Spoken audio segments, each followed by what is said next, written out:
జై గురుదత్త శ్రీ గురుదత్త. మన మనస్సుకు తెలియబడేవన్నీ అంతఃకరణ ధర్మాలే. మానసికంగా పొందే జ్ఞానం విషయంలో పరమాత్మ జ్ఞానమైన ప్రపంచ జ్ఞానమైన ఒక్కటే. అనుభవ జ్ఞానం లేని ఆధ్యాత్మిక విజ్ఞానం అంతా మనకి మన భర్త గురించో భార్య గురించో పిల్లల గురించో తెలియడం లాంటిదే అవుతుంది. మనస్సు అన్నిటినీ తెలుసుకుంటుంది, అది దాని ధర్మం. ఆధ్యాత్మికత మనోమూలానికి సంబంధించింది. మనస్సును విశ్లేషణిస్తూ వెళ్ళడం ద్వారా మనోమూలాన్ని చేరుకుంటే పరిపూర్ణత లభిస్తుంది. అందుకు మనోధర్మాలు సోపానాలుగా నిలుస్తాయే గాని పూర్ణ జ్ఞానాన్ని ఇవ్వవు. ఆకురాలిన చెట్టు దుఃఖిస్తుందా? తన సంతానాన్ని కోల్పోయిన కుక్క వేదన చెందుతుందా? అవి సృష్టి సహజత్వాన్ని అనుసరిస్తాయి. మనస్సుతో వీటిని గమనించి సహజత్వాన్ని స్వీకరించే దృక్పథం అలవడితే అది ఆధ్యాత్మిక ఉన్నతికి దోహదపడుతుంది. మన దృక్పథమే మన గమ్యాన్ని నిర్దేశిస్తుంది. అందుకే విచారణ మార్గంతో వాస్తవ దృక్పథం ఏర్పరచుకుంటే అది ఆత్మజ్ఞానానికి దోహదపడుతుంది. ఆత్మజ్ఞానం ఎలా ఉంటుందో ఎవ్వరూ చెప్పలేరు. అది అవాంగ్మానస గోచరము అంటారు.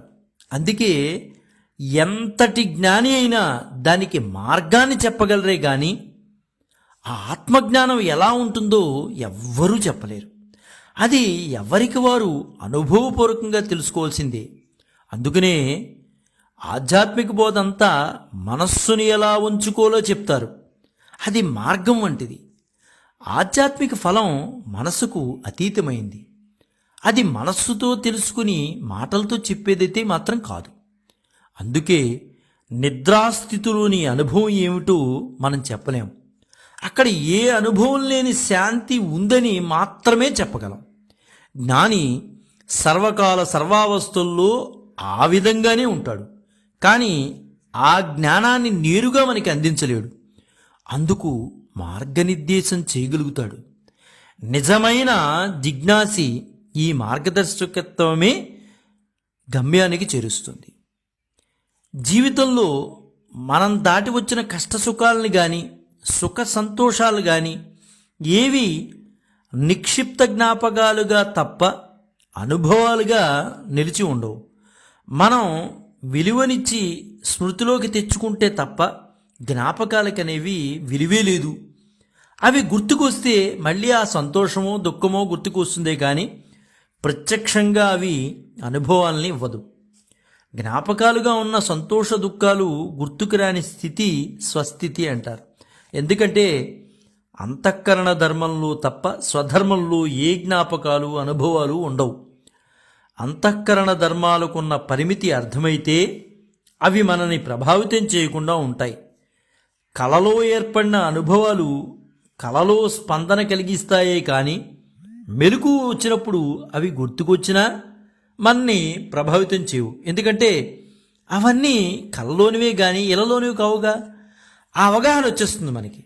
అలానే ఇలలోని అనుభవాలు జ్ఞాపకాలు కూడా అంతఃకరణలోనివే కానీ మన స్వస్వరూపమైన ఆత్మలో కావన్న అవగాహన కలిగితే అవి కూడా మనని ఖచ్చితంగా ప్రభావితం చేయవు. సంతోష దుఃఖాలు నిజంగా మన స్వధర్మంలోనే ఉండి ఉంటే అవి నిద్రతో సహా సదా మనని ప్రభావితం చేయాలి. కానీ మెలకువగా ఉన్నప్పుడు గుర్తుకొస్తే తప్ప సంతోషం దుఃఖం ఉండటం లేదుగా. ఆత్మ తనలో లేని స్వధర్మాలను వదిలించుకోవాల్సిన అవసరం లేదు. మాయా ప్రీతి జీవభావం ఏదీ స్వధర్మంలోనిది కాదు. అందుకే స్వధర్మం తెలిసిన జ్ఞానిని ఇవేవీ ప్రభావితం చేయవు. జ్ఞాని తాను జ్ఞానిదని గాని అజ్ఞానిదని గాని అనుకోడు. ఈ రెండు భేదాలు మనోపరిధిలోనివి. మానసిక స్థాయిలో పరిమితమైన అంతఃకరణ ధర్మాలను స్వధర్మాలుగా భావించకుండా జీవితాన్ని జీవితంలా చూస్తే అది ఖచ్చితంగా వేదాంతం అవుతుంది. శివస్వరూపుడైన ఆత్మజ్ఞానికి ఉపదేశంతో పనే ఉంది? అసలు పనే లేదు. ఎందుకంటే అప్పటికే తనకు కరతలామలకంగా ఉన్నటువంటి సత్యం గురించి మరి ఏ బోధనో అనుసరించాల్సిన అవసరం లేదు. సర్వత్రా నిండిన చైతన్య స్వరూపం దేనికి దగ్గరగా దేనికి దూరంగా ఉండలేదు. అలాంటప్పుడు ఉపదేశాది ప్రక్రియలు దానికి వర్తించవుగా. ముంజేతి కంకణానికి అర్థం ఎలా అవసరం లేదో అనుభవంలోనే ఉన్న విషయానికి వేరే తార్కాణాలు ఉపమానాలు అవసరమా? అవసరమే లేదు. అవన్నీ మనసు స్థాయిలో అవగాహన ఏర్పడటానికి అవసరం. మనకి సంతోషం దుఃఖాలతో కూడిన ఏ అనుభవమైనా క్షణకాలమే. అంతఃకరణ ధర్మానికి ఆత్మధర్మానికి భేదం ఎలా ఉంటుందంటే, నిద్ర పట్టేంతసేపు పడుకున్న పరుపు మనకి సౌకర్యంగాను సుఖాన్నిచ్చే విధంగా ఉండాలని కోరుకుంటాం. పరుపు ద్వారా లభించే హాయి అంతా నిద్ర పట్టేంతవరకే. మరి నిద్ర పట్టిన తర్వాత తాను పట్టు పరుపు మీద పడుకున్నాడా పాత చాప మీద పడుకున్నాడా అన్న తేడా అనేది ఉండదు. సుఖాన్ని కోరుకోవడం అంతఃకరణ ధర్మం, ఖచ్చితంగా అంతఃకరణ ధర్మం. తనలోనికి సుఖాన్ని తాను అనుభవించడం ఆత్మధర్మం. దానికి ఏ భౌతిక మానసిక ప్రక్రియలతో పని లేదు. బాహ్య జీవనంలో అంతఃకరణ ధర్మాలు అనుసరించాల్సిందే, కానీ దానికి ఎంత విలువ ఇవ్వాలో అంతే విలువివ్వాలి. ఆ వివేకమే కళ్యాణగుణంగా పరిణమించి ఈ సృష్టితో సామరస్యంగా సహజీవనం ఏర్పడేలా చేస్తుంది. అవగాహన ద్వారా మనకి పరిస్థితులకి మధ్య సామరస్యతను సాధించడమే శుభకరమైన పరిణామంగా మనం మాట్లాడుకోవచ్చు.